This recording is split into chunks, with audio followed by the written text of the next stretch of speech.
Dude,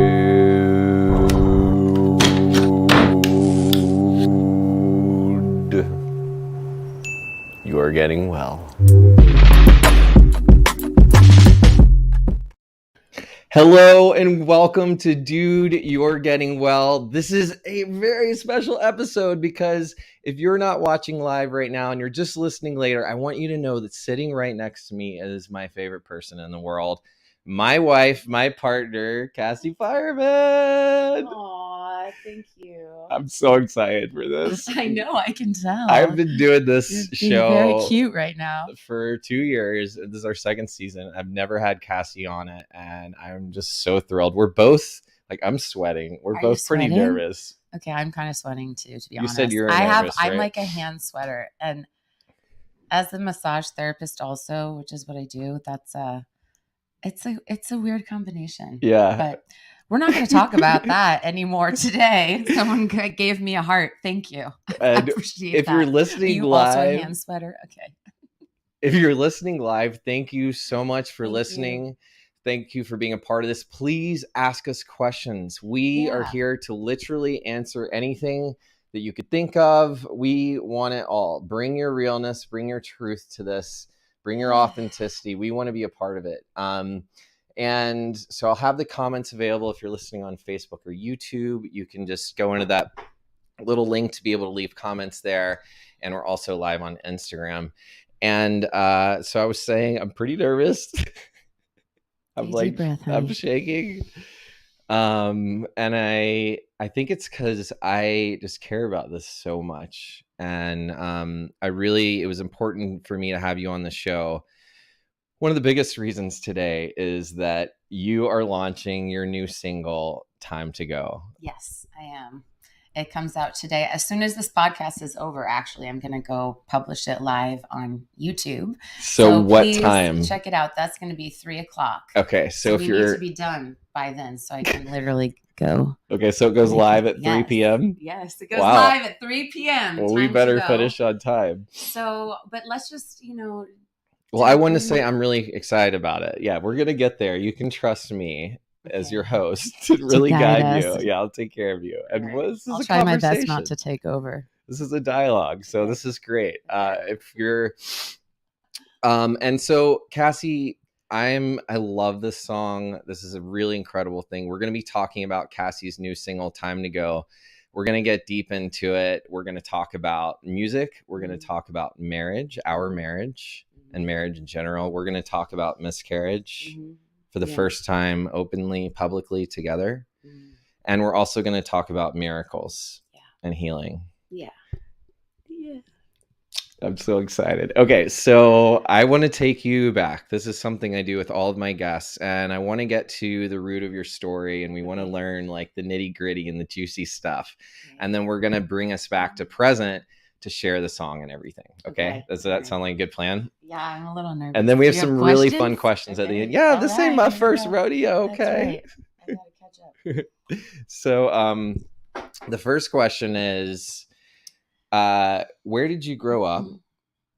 And did you have any brothers or sisters or anything like that? And then, I mean, I know the answer, but not everybody here does. And then, what did you want to be when you grew up, when you were little?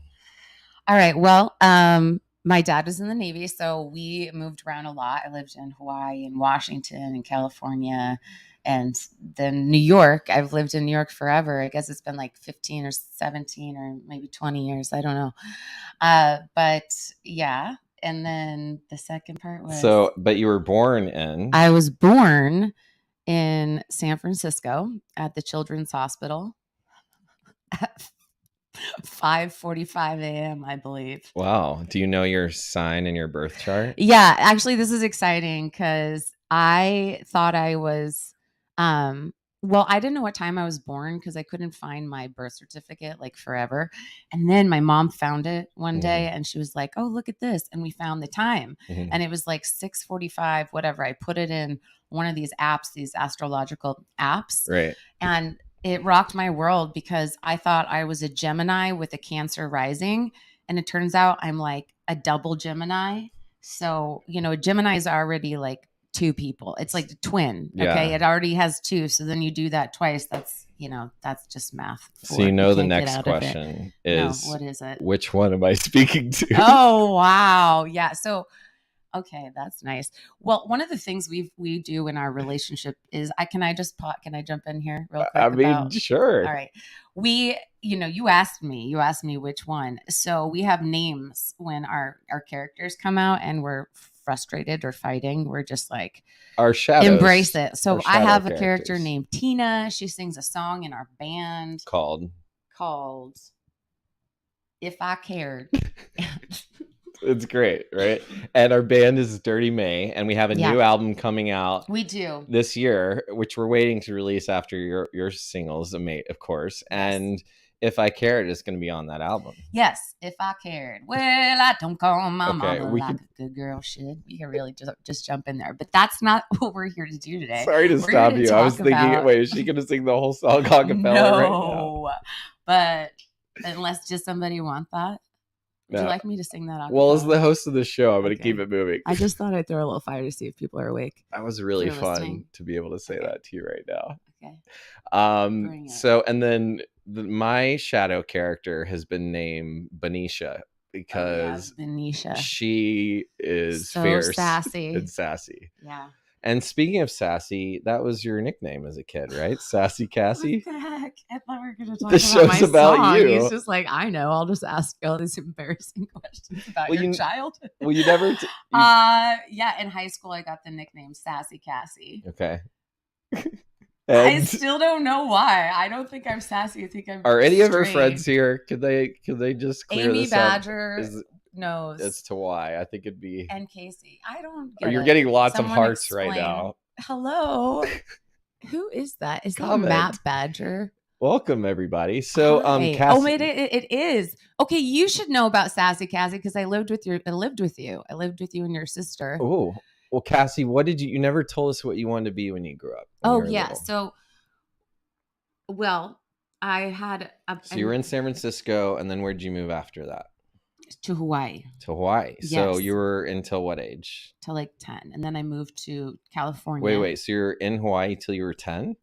No, I was born in San Francisco. And then when I was 3. I feel like the story changes every time, so I have to ask again. I mean, I was a kid moving around a lot. Fair enough. I don't really remember. No, I'm really curious. I really want to know. And maybe everyone else. Like what? How old? So you were in Hawaii when you were a child. So until I was I was in San Francisco until I was 2 or 3. Mm-hmm. And then we moved to Hawaii, 3, 4, 5, 6, 7, 8. I don't know, 5 years. And then back to California. Mm-hmm. And when I was 10, that's kind of when I actually 10 years old. I remember moving to California. We went to Universal Studios for the first time. And I remember seeing Elvira. Does anyone know who Elvira is? You'd probably have to be over 30. Yeah, give us some hearts. Okay. Well, she's awesome. And she got up on stage and she was in all black leather, this really hot lady. And she had this amazing voice. And I think there was fire, behind her. And she was just rah, rock and roll. And I was girls can grow up and do that, So I think the seed got planted a long time ago. So yeah, I guess she was an early influence. Elvira. So when you were little, you're like, I want to grow up and I want to be Elvira. Yes. That explains a lot. Well, and I am my own version of Elvira and Dirty May, I would say. But my personal music, my solo album, my music is a little bit more wearing my heart on my face rather than my sleeve. Wait, that doesn't really make sense. Well, Dirty May is that makes sense. There's a safe place to hide in Dirty May. She's got a character, there's a lot of fun and there's a lot of heart in that music too. But I think that with these songs, they're just kind of vulnerable and they're out there. Yeah. And they're all these songs that are coming out on my album. Finally, after 3 years of working on this, I've released 2 now. And I've got 4 more coming. and they're all ready just to like, I joke they're my babies. I'm just like popping them out because it really does feel like that. Yeah, we're gonna get there. Yeah. So I want to. So you were talking about Elvira, and we'll link this together. Let's go back So to Elvira. I think it's great. Like I would love to hear. Oh, hey, Angela just Hey, joined. Angela. I'd love to hear anyone. Yay. If you're listening, what did you want to be when you grew up? Yeah. And we did have a correction. Your friends are calling you classy and sassy, Cassie. Oh, well, thank you very much. I have a thing that says that. Oh, that's Classy, great. sassy from Jenny. Is that Jenny? And then Hi, Liv. oh right, hello, welcome. So so you wanted to be Elvira. So Yeah. did Elvira sing? Mm-hmm. She did. Okay, so Mhm. she was a singing Elvira. Yeah, You're like, she's duh. Okay, so yeah. that's cool. So you knew like age 10, you saw her and you're like, that. Yeah. I mean, that makes sense. Elvira and Dirty May. Yeah. So how did you get from, but you didn't go right into music. No. So what is your like earliest memory of singing? Do you remember? My earliest memory of Mhm. singing. Or any special memories from childhood of singing when like singing really caught?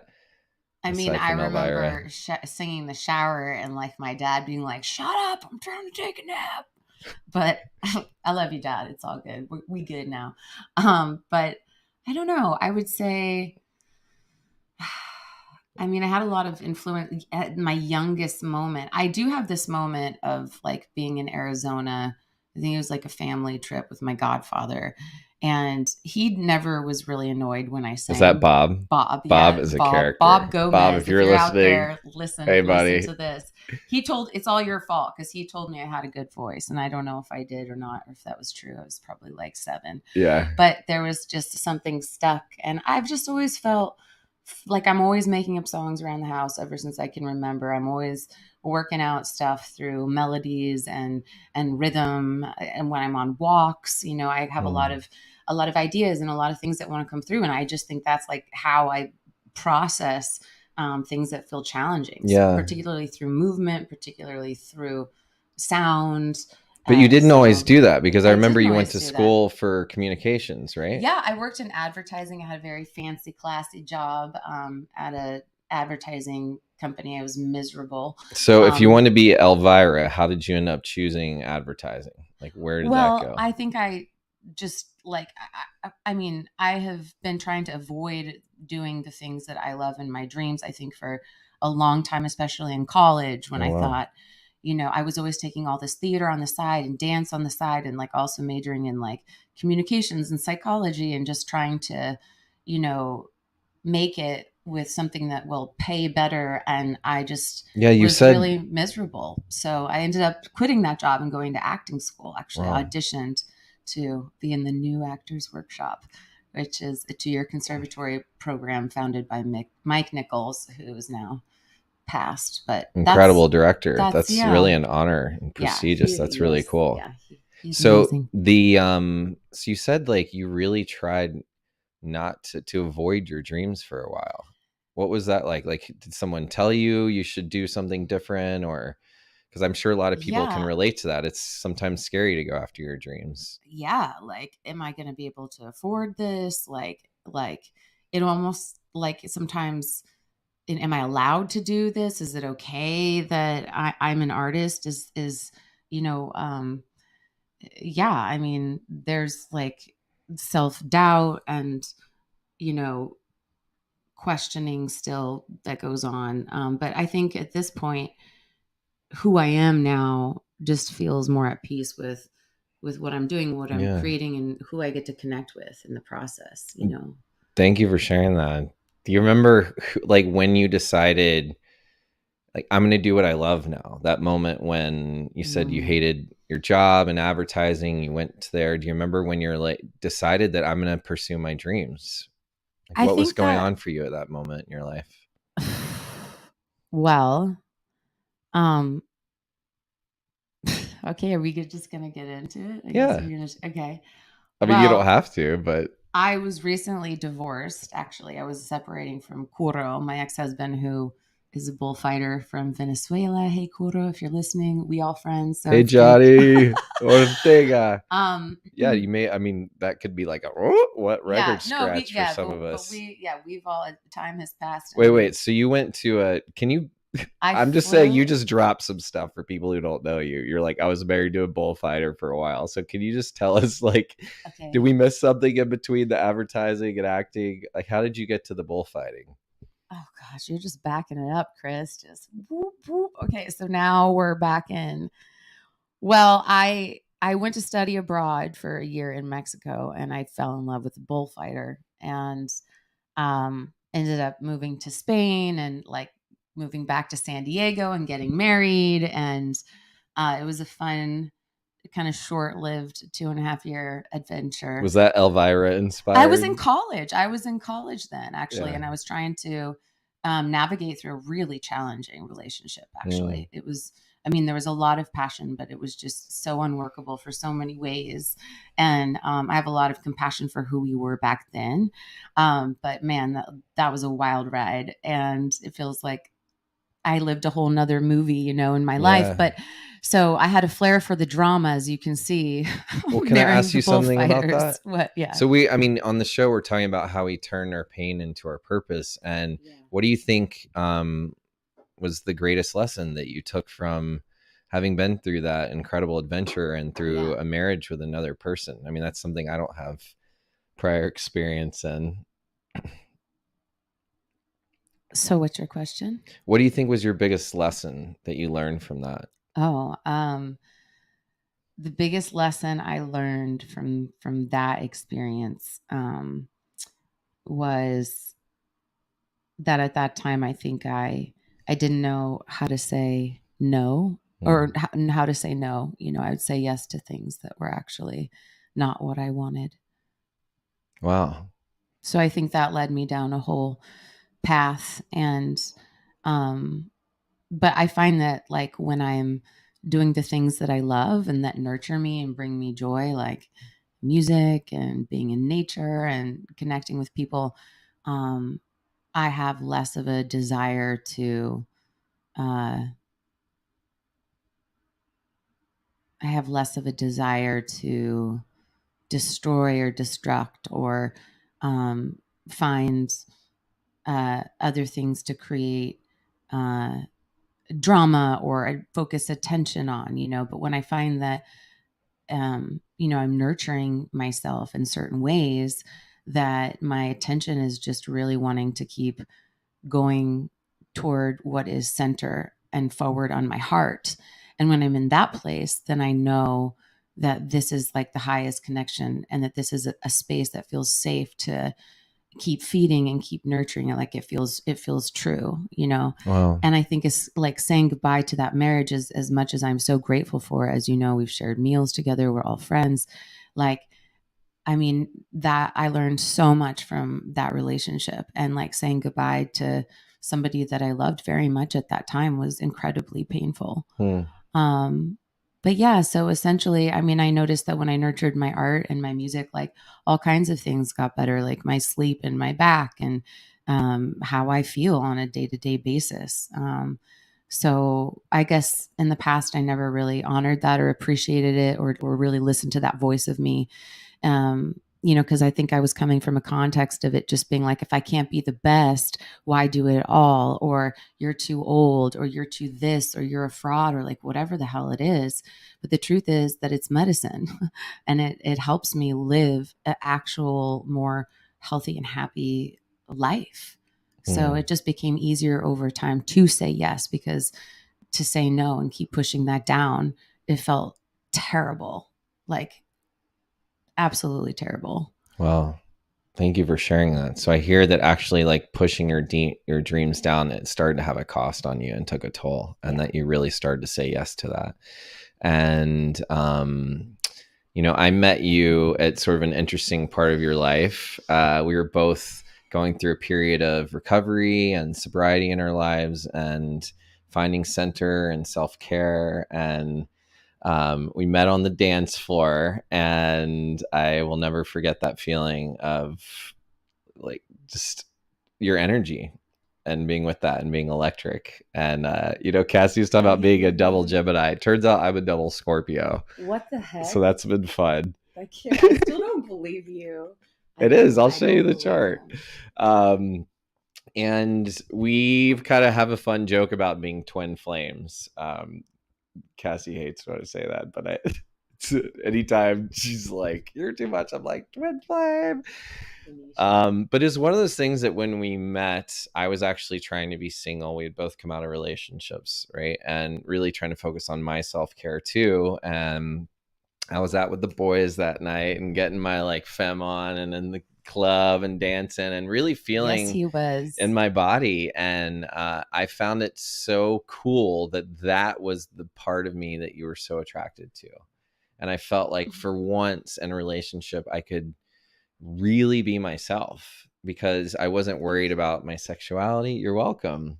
I wasn't worried about needing to be like on drugs to be with you or numbed out or like a certain something. And then we started talking and it was like high school kids falling in love. Do you remember us talking every night for hours till we fell asleep? Yes. And then I don't remember what happened. I know that at that point in my recovery, I had songwriting really collapsed with alcohol, and I really knew how to sort of unleash the artist and the beast through alcohol and drugs. And it was pretty scary for me to be sober and be out in bars suddenly or in the nightlife. So I was feeling really creatively shut down, and I was scared, and I thought I lost my creative edge. But little did I know it was about to explode out of me. And that was when I met you. And I believe you shared a song that you wrote, and you were like, "I'm not really a singer" or something, and you kind of apologized but sent it. Do you remember that? Yes. And I was really moved by it. Yeah, that was what was your so what's your side of it experience? Well, I remember you on the dance floor. Yeah, like what was it like? Everyone was like, "Oh, that guy's totally gay, man. He's dancing with all these guys." And there was all these beautiful gay men who were also my friends. And I was like, "Yeah, I know, but I don't know. Maybe it doesn't really matter. Like, what's this chemistry?" Like, that's what it was. It was just curiosity. And would you say it was electric? Boogie, woogie, woogie. What did you ask? Sorry, I already forgot. Oh, just what it was like for you when we first met, and like where you were sending songs to me. Oh yeah, so you said that was pretty uncomfortable for you, but you must have trusted something in you. I was just singing songs in my bedroom to myself, like under the covers, like on a piece of paper. Sorry, is this your earring? Yeah. Okay. My friend Maddie Walsh made these earrings. Amazing singer. They're really cool, but they fall out. So you're in your bedroom. I was in my bedroom. Okay, we're just gonna leave it off. Well, yeah, I would be in my bedroom and I wouldn't sing any of these songs. And you invited me home with you for Christmas, and I said no because it's too early. We only knew each other for like a month or two. Yeah, I think and then I sent you a song. Like I sent you a voice memo of like a really like hello from over here. It was like really like so funny. I wish we could find. Oh my gosh, we should find release this. Yeah. Because then I wrote you a song. And then you wrote me a song, and I was visiting friends during Christmas, and we were back and forth. And I was like, "Hello from here." Yeah, you were like extra emo, and then I would play it for Amy. Oh, and Amy would be like, I'm like, "This is the guy I'm dating, Amy, listen." And she'd be like, oh. And we'd listen to it. Yeah, that was cute. So... And then I introduced you. We were out at this bar. Oh, well, you started writing songs. I did. I actually signed up for a 2-year workshop of singing. Yeah. A women's group. I was like, women, healing, voices, yoga. I just did like this random search, and Ruth Levy came up, and thank you to Ruth Levy. Till this day, I met some amazing women and singers, but I didn't know what I was doing. I never had a background with singing or voice, like acting and improv and storytelling and directing and all that stuff, but like singing my own songs was never something. I didn't even really have karaoke songs. This is something I love about you, Cassie. You're like always reinventing yourself, and that you're like, I don't even know, but I'm just gonna go full out. And and study it for, months or years, like you did with with music. You can study it forever. It's your certified Thai body work, Thai massage, yes, certified coach, your certified singer, certified singer, you really actor. So do you remember, like, what were some of your favorite bands growing up? Well, I mean, I loved listening to Ani DeFranco and Alanis Morissette and Jewel. I was from San Diego. Jewel got discovered, playing on the streets and like her and her guitar. I just had a really fun one. Um, I mean, my dad loved rock and roll, so we were listening to like Creedence Clearwater and Meatloaf and The Doors and the Beatles. So I listened to all kinds of stuff, but I really loved I really loved You named Vanilla all my Ice favorite bands as a except for kid. Meatloaf. Oh, Foo Fighters. Foo Fighters was Love the those guys. first live concert I ever went to. I thought they were called the Food Fighters. We snuck in. I was 11 with like Dashel and a few other friends, and we so cool. And I was shouting food fighters. And I remember she was like so embarrassed that I didn't get the name right, so uncool. And then there was moshing, and I got up on stage and I jumped off like backwards and did what's it called when they catch crowd you surfing when you go backwards? Yeah, crowd yes, surfing. and I crowd surf. I'm like, what the Nice. hell? Like, I don't know if we like skipped how we got there. We were so young, but anyway, it was really cool. So I would say Foo Fighters. Yeah, so that's awesome. And then how do you feel like did any of those musicians, do you think, influence your music today? The kind of music probably. I mean, endless car rides of Ani DeFranco and Janis Joplin and I don't know, just I don't know specifically how it all made me sound how I do. I think that's what's kind of interesting about each of our voices, is it just has its own flavor and comes out as it does from the compilation of your whatever up your little ears have heard, over the decades or whatever. At least that's what I think. Yeah. Yeah, I mean, I don't even think I heard the Beatles till college, if you can believe it. I mean, I'm sure I heard them on the radio, but I didn't own any of their music. But a lot of the music you're talking about from the 90s and also from the 60s and 70s, I was really into. The Doors and CCR and stuff like that. So I think that probably helped bring us together. We both love Nirvana. Yes. We've listened to lots of Nirvana together. And when I was 11, I think it was around that time. I remember where I was when Kurt Cobain died. And then you mentioned Foo Fighters. You were in Seattle then. Wow. Yeah. So we really grew up in that time where music was changing. That was sort of grunge was like the punk of our era. And then, we were talking a little bit about how you and I met, and the music, you were starting to make more music. And I remember us doing like kind of our own thing and me trying to do my own thing. And I was in Danny Fingers and the Thumbs at that time. Yes, Danny Fingers and the Thumbs. A wild band, very talented musician out of Oregon. And we were based in New York City at that time. And then we went on tour opening for Rufus Wainwright at Portland, Oregon, and in Seattle at the Moore Theater, like 1,700 people. That was incredible. I remember. And you were there. I was there. At both of those shows, and probably every Danny Fingers show I played. And then one time we had this bassist. And we really needed one, and this kid's like from Facebook, like, I'll do it. And he showed up. His name was Robbie Frost. Oh, Robbie Frost. And his whole family came, and this kid didn't even know the music. He was like 19 or 20 maybe. And no, he must have been a little bit older, but that's what it seemed like to me. And I basically went to the basement of Sidewalk Cafe. I taught him the whole show on the bass, and then we went upstairs and played it immediately. Wow. And then I found out he wasn't even a bass player. And he was like an incredible pianist and guitarist and singer. And he was our neighbor. He lived like 20 blocks from us. Robbie was our neighbor, right? Yeah. And so Robbie and I started hanging out, and you were doing your music. And I was like, let's make music together. And you're like, no, babe, I need to do my own thing. Yeah, I was like. And you met David then, right? Yes, David. I I had these songs I wrote, and then You've I was put like, them on. I'm not gonna do music with you, with my husband. So So you then asked. I put up on a Craigslist. I was like, who wants to come learn songs with me?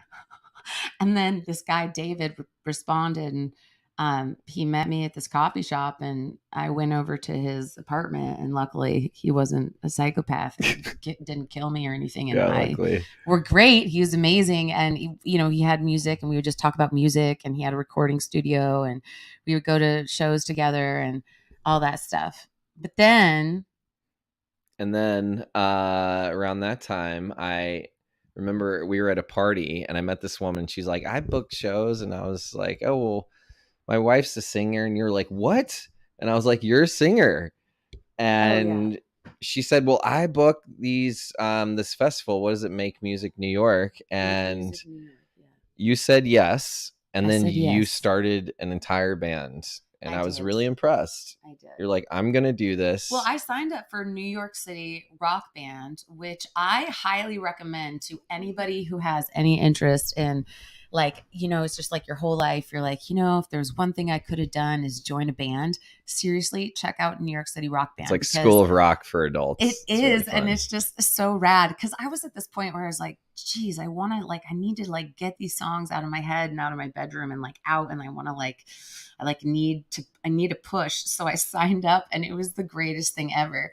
I was like, me and these old guys playing rock and roll. It was so fun. And then I created a band called the Panty Droppers. Rocky was our drummer, and we packed the house that night. That was so much fun. And who was your guitar player? And then we asked Ben. Then our guitar player got sick or something, and we needed someone. So Ben came. So it was like the Panty Droppers, bunch of girls, rockers, and then Ben, which I love. Benicia. So Benicia showed up. We had a full band. Panty Droppers. And that was full fun. House. The place was packed. You had a bigger crowd than maybe we've ever booked in Dirty May in New York. People terrible. Are like, what? How did you do this? You packed the place, and it was like your first time playing. Well, all those people, all you guys from the Landmark came. Yeah. All was really showed cool. up, surprise. But then, so where are we going with this? Well, you were like, you know what? I'm gonna start a band, and you're like, I'm want to play, and you basically became, and Robbie and I were like, we're gonna do our own thing. And then this is what's your experience? My experience, and you're like, oh yeah, well, I'm gonna be part of this too. And I feel like you just sat down and we just made a song, and it was like, oh, this is what was missing. It was easy. Me, you, and Robbie would just hang out, and we would play, and it was really cool. We would just magic of the three of us. Yeah, we were just so different in what we were bringing to the table. And he kind of helped neutralize us as a couple. Oh yeah, Robbie has endless thank yous from me from our being in a band with a married couple. Shit. But the truth is that we worked through it. We can attest to that. Yeah. Right. We've been able to work through quite a few things, which is why. And we've created a lot of magic out of it too. Yes. And so then we basically that was Dirty May. So that's the beginning. Well, we were Dirty called May. Full Moon Party. Okay, we're going back to Full Moon. Yes, we were called. I think it's fun, interesting piece. Not many people know that our band was once named Full Moon Party. It was started Sassafras. Yeah. Oh, that's right. And then Full Moon Party. And then it became Fire in the Frost because Ben was nowhere to be found. My last name is Fireman. And Robbie's last name is Frost. So I was the Fire and the Frost. And we thought it was so cool for 5 seconds. And then I thought it sort of sounded like a Icelandic pop band. Yeah. Electronic. All I know is that it was a full moon, and we were at the house, and we were like, we need a name. And I said, I'm going to go to the bathroom and go pee. I'll be right back. And I did. And I heard a lot of oh yeah, so cool sounds. And I came out, and I was like, what's up, guys? They're like, we have a name for the band. They're like, I'm like, what? It's like Full Moon Party. And I was just like, I couldn't say anything because you guys were just really too cute and excited. Oh, so. But thank you for. We just came up as big parties in Thailand. It was hard to find our band at all. And we hired a coach. We hired Michael Whalen, and one of the first things he said was, "Thank you." This is the couple thing. Like Keeping you see me like push the mic closer to her mouth, and just she's keeping an eye on time. This is Lane Mayan. We hired a coach, and he said like you got to change the name. Michael And Whalen. Shout out to Michael yeah, Whalen. he's incredible. And thank you, Michael. And we went home and thought about like what our music sound like, and we came up with this name, Dirty May. And now we have a new album coming out. And yes, the reason, and during the pandemic, something really special happened. So our marriage was a little bit strained. We were living with another family in Maine, and we were having a great time, but we were going through sort of like, I felt like an energetic divide. Like I was really wanting to do more together, and you were wanting to have space and sort of that like dance, right? And as soon as I was able to let go a little bit, I felt like our band was falling apart. But the magic that came out of it, all that was happening is people were taking care of themselves and focusing on themselves more. Yeah. And that was scary to me because I felt like we had something going, and then the whole world changed. And you started writing some music, and I could hear you in the basement every day and every night playing. And I'd never seen you so committed to songwriting. It was, I mean, maybe I have. That's not fair to say. You've written and dedicated yourself in such an amazing way in our group, and become one of my favorite songwriters of all time. Thank you, sweetie. That's really sweet. I think you are yet to be. I mean, I hope that people out there really hear and get to understand Cassie as a songwriter. I mean, I think you could sell your song to anyone famous out there, but the gift is that you're singing them and you're putting yourself out there. And you, during the pandemic, started to really write some very moving stuff that I was thrilled to get behind, starting with Creature, which is evolving. Oh yeah.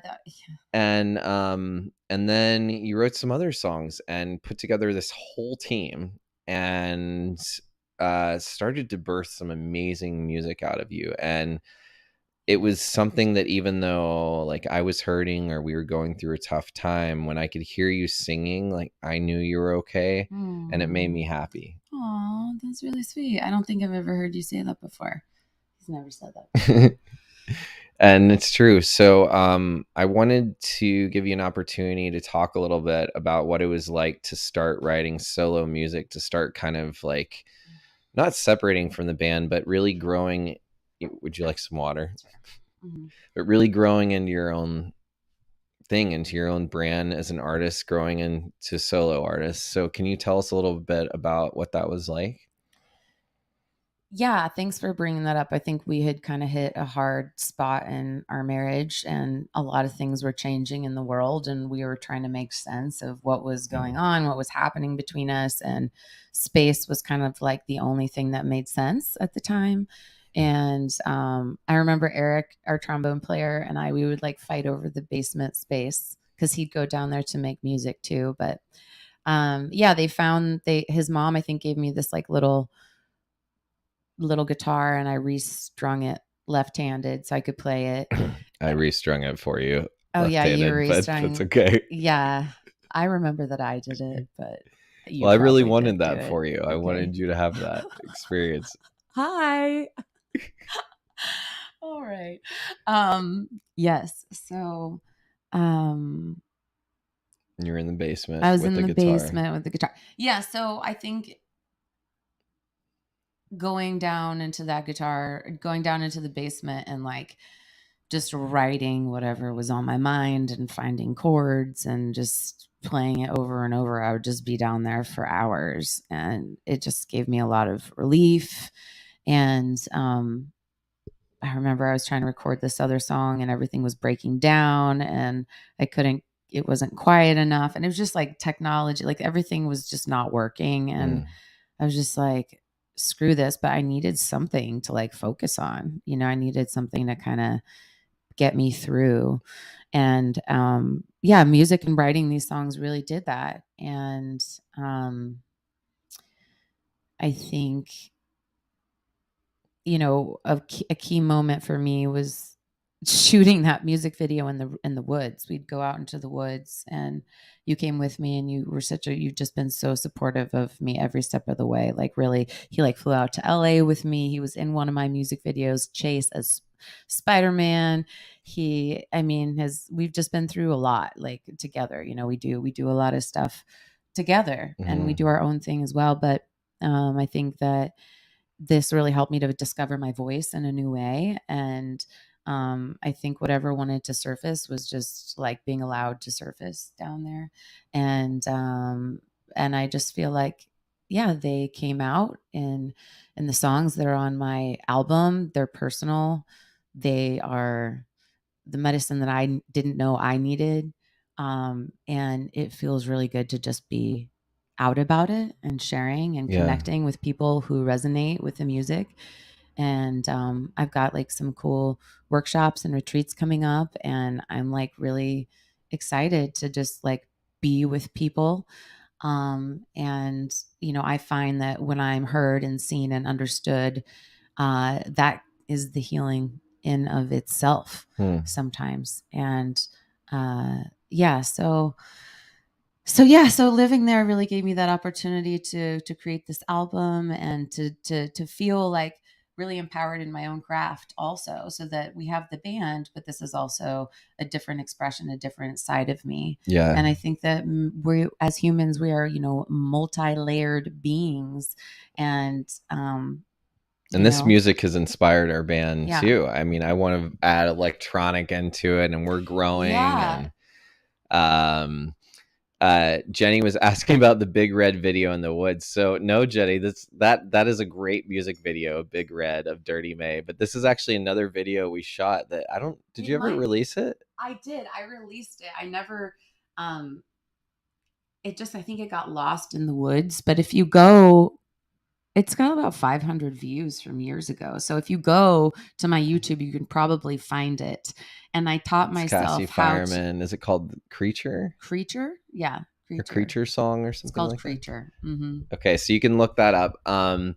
The but I want to talk about the music you have now. So the solo music has been incredible. I was so blown away when I came out to was it Joshua Tree where you Mm-hmm. first recorded, Mm-hmm. and I love coaching. I love making a difference for people, and I ask all these people like if and I asked you like what would you want in your ideal coach? Yeah. If you had a coach for your music, what would you want? And you named all these things, and we put it out there, and then this woman Monique Benabu came up, right? Yeah, Monique, what's up, girl? Yeah, I actually reached out to quite a few different people to just like get some support to move forward with what I wanted to do, because I couldn't do all of it. It's called solo music, but there's a whole team involved. And um but yeah, so Monique and I really resonated. Like, she is someone who has really stepped into her own artistry. She was on The Voice and coached by Christina Aguilera, and can sing and is also a healer. And I just vibed with her. So out of all the coaches I took a look at, I was like, let's just see what we can make happen. And we started to just do coaching together. But then, like, we wanted to make music. So I ended up flying out to LA and recorded with Jordan and her. Jordan Sherman, the Jordan producer. He's Sherman, Shaman amazing. Sherman. He's an incredible multi instrumentalist. I actually did a live with the two of them on my Instagram, so you can check it out, because we talk a little bit about the process. So if you're interested in how they work or how we work together, and get a feel for what they do. And also with Pasha and Sage, who filmed. Actually, JJ Wolf filmed Time to Go, the video. But yeah, This so next there's a video whole coming team. out. Yeah. Yeah. Yeah. So that's really incredible. You've built a team. Is there any advice you would give to any solo artists out there right now who are trying to do this alone, or who are just in the weeds with their music?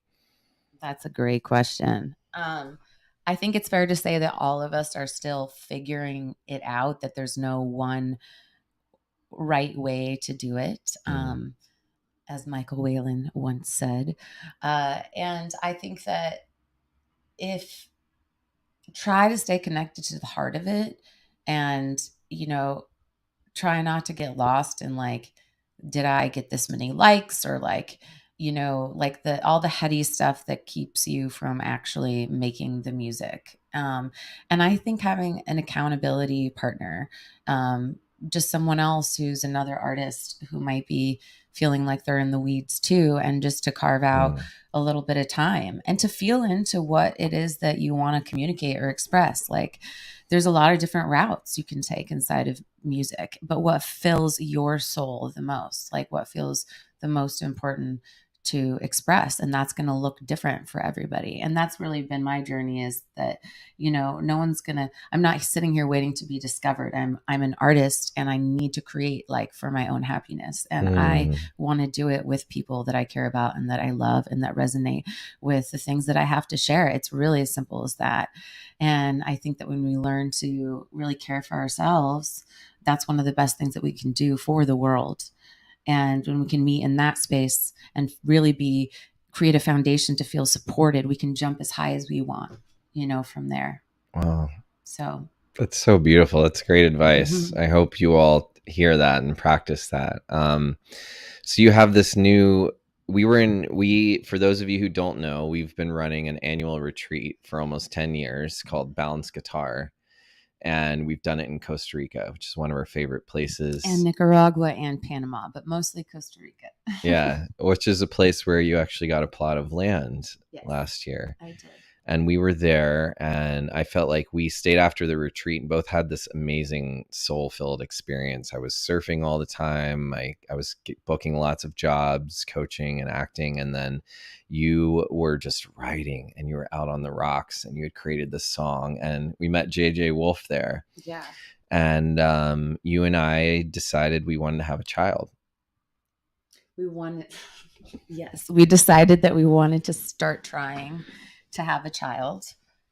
And unbeknownst to us at that moment, it happened right away. Yeah. And then you filmed this music video for the single, which this is all leading up to today. Okay. Time to Go. Yes. So you were actually pregnant during that music video. I actually really need to pee really fast. I'm so sorry. This is so unprofessional. Oh my God, we're like right. Yeah, this is great. This is good. This will give me a deep breath because you just jumped into the juiciness of this. 30 seconds. Can you share a little bit about? Yeah, sure. Go for it. Our retreat and that energy of just saying, okay, yes, let's try. Yeah. Okay. Yeah. Okay. The timing is amazing. So for this, the retreat is the space where we really need to, where we come together and we heal through music. And it's become one of the most inspiring places for us every year, where we've come together as a couple, as a band. And it's a program. It's a music program for anyone who wants to up-level their relationship with guitar and their body, with music and their voice. And it's called Balanced Guitar. And you can look it up at balancedguitar.com. Lots of people from around the world have done this. And it's something that Cassie and I both lead together. And it has brought us a lot of joy and a lot of healing. And inside of that, we found so much energy and so much flow together, in the sun, in the ocean, with the music. And it was in that space that week, a year ago, that we decided to start trying to have a child. And Cassie, I can't wait for her to come back, but she was like, I'm going to do a handstand. And she still claims to this day that that's why it was effective. But, creating life is a 1 in 7 billion chance. Every single one of us here are miracles. And also, as you get older, you lose life. And that's something that becomes really inevitable. So one thing that was important for us to talk about today, and inside of this music too, is to talk about not only marriage and the miracles, but also the hard parts, and the miscarriage. And that's something that I just want to say out loud here, because I don't hear many people talk about it. I've heard women don't speak about it as much, and men definitely aren't talking about it. And so we got really excited and aligned around having a soul together and a child together, and creating a whole life around that together. And you created this music video, and then we came back And on Valentine's Day, a year ago, you found out you were pregnant. Yeah. Yes, that's right. Would you like me to take it from here? Yeah. Okay. Do you still feel comfortable talking about Yeah, this? yeah, Okay, cool. I definitely do. Um, I mean, it's uncomfortable to talk about, I think mainly because the one thing I noticed is that a lot of people don't really talk about the miscarriages that they have, or stories about their birth stories, that when things don't turn out as planned. And I think that kind of shame is how am experiencing it, that gets swept under the rug, can really take a toll, I think, on people mentally, emotionally, spiritually. And I think that we do heal through, um, processing this stuff with other people, not alone. And so, like Ben was saying, when we were in Costa Rica this last year, I think my health felt really good. I felt, that we were surrounded by life and this energy, and we decided to try to have a kid. And, I was ovulating and we just went for it. I even did a handstand. That's probably TMI, but I actually mentioned that right before you came in. I think it might have been because of the handstand. I mean, I got pregnant. So See, I got pregnant, and I didn't know actually, until this time last year on Valentine's Day. So what happened was, we filmed Time to Go, the music video out there. I saw this awesome cliff. JJ had his GoPro. We climbed up. I had my earbuds in. There's ocean on to my left. There's ocean on my right. The sun is setting behind me. Like, I'm listening to the song that I wrote. I don't know I'm pregnant. I'm up there. I'm dancing. The sun is you're going on steep down. I'm cliffs. on a steep cliff. It was a little. If I knew I was pregnant, I wouldn't be. I wouldn't have been up there doing that. But I didn't know. So anyway, the point is that I thought, oh, if I died in this moment, like I'd be so happy. Like, this just feels so incredible, right? And you know, later on when I got back, I started getting kind of sick and I missed my period. And so it was around Valentine's Day, and I said, I'm just going to take a birth control or a pregnancy test. And it turns A out little different for birth control. I was pregnant, and I did like 4 tests. I was like, oh shit, 4 tests. Wow. And it was shocking, but it was also like, I mean, I just didn't think it would happen so soon, I didn't think it would happen so soon. And it did. And I had like mixed feelings at first. And then I was really grateful, because I was like starting to get in the world of what that would be like to bring a child in, like get into like the mom mentality. Like, I was choosing already not to walk up certain snowy like areas because I thought I might slip. Like, I was like already mommy mentality. Um, and Ben got home, and I cried because I actually didn't know if I could get pregnant. I've had 3 abortions in my past. I 3, and then this miscarriage. So that's 4. And I didn't do a lot of processing around my, the previous abortions. Um, it's clear to me now that it has played a toll. But in terms of like my relationship to bringing a soul into this world, and like who I'm in partnership, and like with you, you're like the first person that I would like have ever wanted to have a baby with, so it all just felt so right. And when I got back, it was shortly after that I just started getting really, really sick, like morning sickness. You're welcome. Thank you for listening. And I was just chalking it up to morning sickness, but then it was like just progressively getting worse and worse and worse. And I was like vomiting up to 62 times a day. So that's like food poisoning. I got something called hypermesis gravidarum. Gregory. I always say it wrong. Hypermesis. HG. HG. It runs in my family, and I'd never heard about it before until I talked to my half sister Gabe, and she had it for both of her pregnancies, literally sick until like as she's giving birth, like vomiting. And it's they actually used to really shame women for having it back in the day. They didn't know why. We still don't know why certain women have it, but they used to make women just sit in their hospital beds alone without any care or support because they were believed that they were either like witchy or didn't really want the child or had some kind of curse. So these women would just kind of suffer. And this is a really interesting time to be a woman in it and in this world, and knowing what my rights are to my body, and knowing that there are a lot of people who don't want me to have those rights to my body, or don't want me to have the rights to give birth or not give birth. And so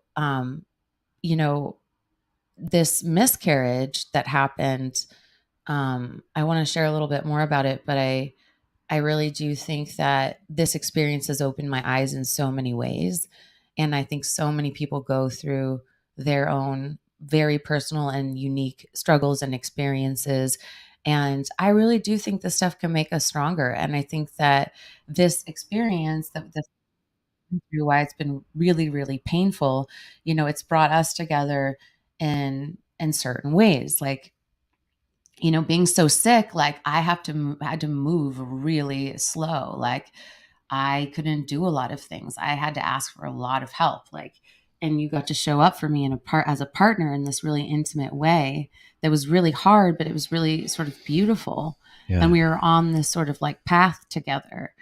And I was afraid of going to the hospital. Like I was crawling on the floor. Like I had just been. It was awful. But anyway, we were making do with it, and even getting excited and getting excited and going on walks, and I was reading books and exercising and eating well, and I was listening to podcasts in the kitchen, and just anyway. The point is,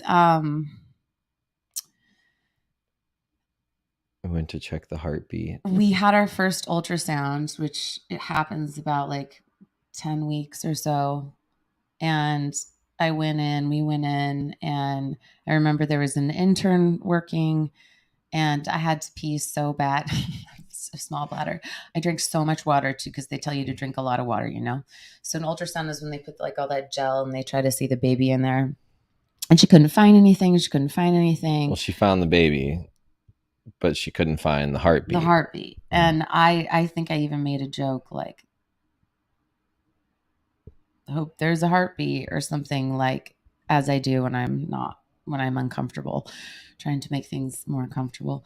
But it didn't work. And then a professional came in and, she let me know. She couldn't actually tell me what had happened because they're not allowed to tell you. The actual doctor has to tell me. So basically she was telling me with her eyes without words that the baby wasn't. And I had to be like, well, should I keep doing tests or should I pause? Like I had to start asking questions to try to guess what was happening.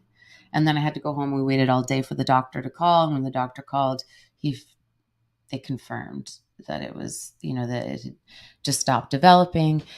And which was obviously tremendously sad for us and made sense to me because I had been trying to do all these wellness things with trying to connect to the baby because I had been feeling like something was off. And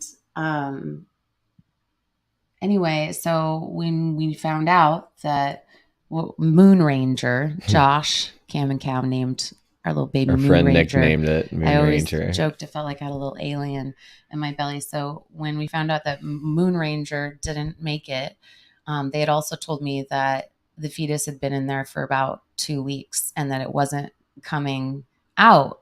And I thought about all these meditations I had been doing trying to connect with this. So then once I found out that the baby had passed, agreed to get a surgery. You have to decide whether or not you're going to have a procedure or let it Yeah, try to pass naturally. which they Right? can either give you pills that you go home and they help you pass it naturally, but it's very, very painful in my experience. And then you can also have another option where they'll remove the baby for you at the hospital. So that night before I was going to have the procedure, they called to say that my insurance didn't accept the surgery and they canceled on me. And I thought, like, that's going to take a while now to get pills or to get like another appointment. And this Moon Ranger, like, it's time to let go. So that night, I remember I decided to take like a really warm, long Epsom salt bath with a ton of Epsom salt bath. I love Epsom salt, and I'm a massage therapist, and I know the points you shouldn't really rub because they can create contractions, but I did all of those points, and I started telling my body that it was okay to release and that I trust my body and that it's all right to let go. Like, it's all right. It's time to go. It's time to move on. And I didn't know if like anything was going to happen because I don't know. Um, and then I went to bed and around 11 o'clock, and at like 2:45 in the morning, I had what felt like this just major contraction, like as if I was like needed to go deliver a baby. And I woke Ben up. I grabbed his hand. It felt like what it might be like when your water breaks. You're like, Ben, it's happening. And it was like the middle of the night, and we turn on the lights and like. He turned on a light. He grabbed a towel. Um, the contractions started happening regularly. Like, it hurt bad. And, I was able to remove everything. And when I Pass mean it everything, naturally. pass it naturally, um, I mean, like, we buried Moon Ranger in one of our favorite nature spots uh, on Easter a few days later. And um, it all happened so fast, right? Yeah. Like the pregnancy and then preparing for it and then having that taken away and it stopping suddenly and trying to wrap our heads around that. Mm-hmm. And my body was still like, yeah, let's go. And yours was like, hell no, this is Mm-hmm. traumatic. Yeah. And I think that's what was probably, I'd say in hindsight, difficult for us because it wasn't my body and you were having such a difficult experience. And I was so lit up by the possibility of it. But I see in hindsight, I feel like these songs were kind of your child and these needed to come out of you and they've allowed you to heal and us to heal. And playing music together, I think has been a really great, amazing self-expression. Like we meet every week for 2 hours, no matter what, to play music or connect or talk. And you've created this song Time to Go. Mm-hmm. And you were just talking about, when it's time to let go. And so this song is about to come out. It's going to release like in a few minutes. Yes. And it's one of my most favorite songs. I get chills just thinking about it. I highly recommend you put on in the car and just crank the volume and drive. It's amazing. But Cassie, I would love for you to talk about it as the artist.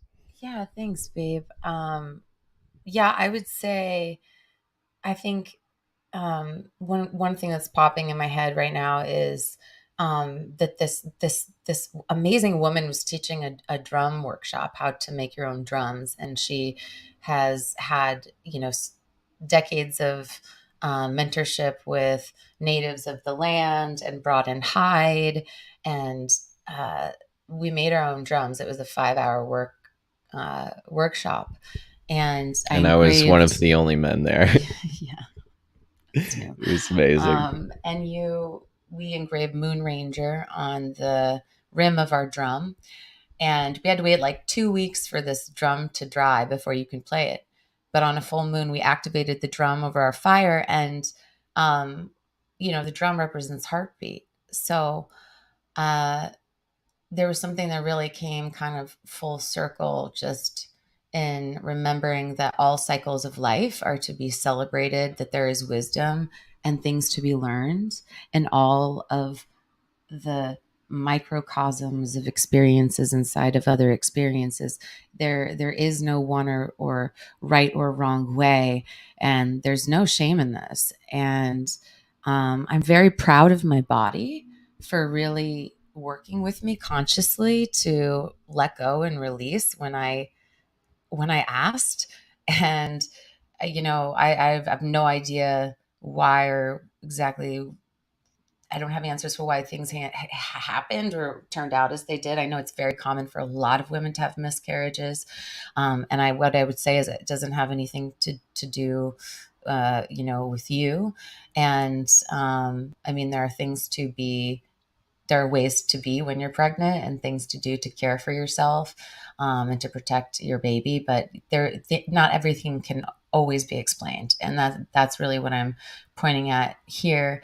And I just want to thank all the women that I've spoken with and who've shared their incredible stories and journey with me. You are so brave, and I'm very moved by you. And this song "Time to Go" is just, it's releasing with the seasons, searching for a new meaning, a connection with earth, a connection with life, a connection with love. And I hope it just resonates with you in whatever way it resonates with you. And thank you so much for having me here and creating space for me. I love you, baby. Yeah, I love you Finally too. on your podcast. Yeah. I'm so proud of you. Thank you. And I'm really proud of you. Thanks. And thank you for telling your story and being so courageous and vulnerable. Thank you all for hanging out with us and listening. Sorry, I'm not used Keep to the this mic. up, I know. Okay. Babe, I'm really proud of you. I love you. And I think to be able to tell the story here, I really hope this helps someone who's listening. And if you know someone who's listening who this can make a difference for, please share it and subscribe to this podcast. Dude, You're Getting Well. It is streaming everywhere you like to listen to podcasts, and it's about how we turn our pain into our purpose. And for everyone who subscribes or comments or likes this, especially if you leave a comment here, that really helps share this medicine and this message. And I really hope that every single person, my hope for each person is that you go experience this music Time to Go this afternoon. Look up Cassie Fireman Time to Go on YouTube, right? Yes. So you're going to get to see the full music video and song first time. So remember, turn it up.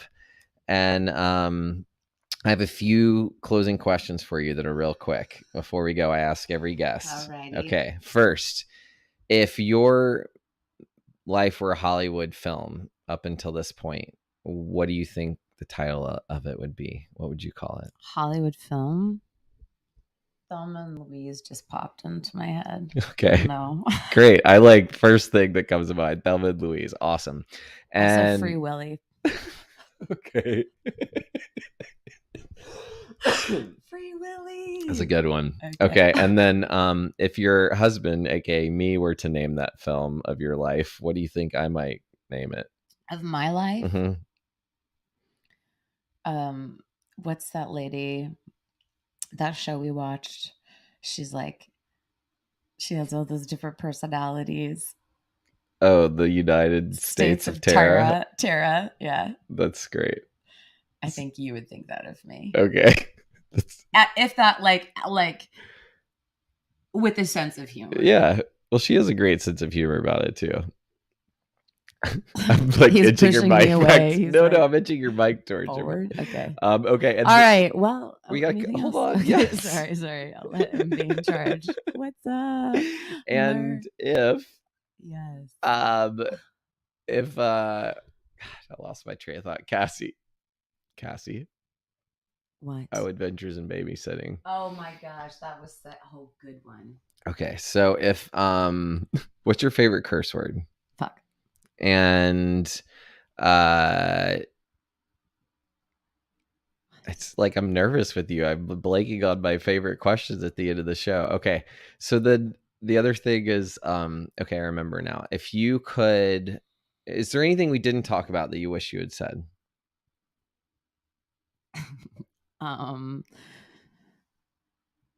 No. Great. And if are there any books or anything you're listening to right now that you highly recommend that's inspiring you? Right now? Yes. I'm really digging Daniel Tuttle's free downloads on Facebook. They're amazing. He's inspiring me in the mornings, inspiring my mind. That's on the Provocative Intuitive And Facebook I'm also page. reading a book called The Climate Optimist's Handbook, written by Therese Bennington, and it's incredible. And it's about how we don't have to be depressed about climate change, and like how we can actually like have more fun and feel like, you know, advocates of change in a simple way. Mhm. So inside of a complex situation, of course, but yeah.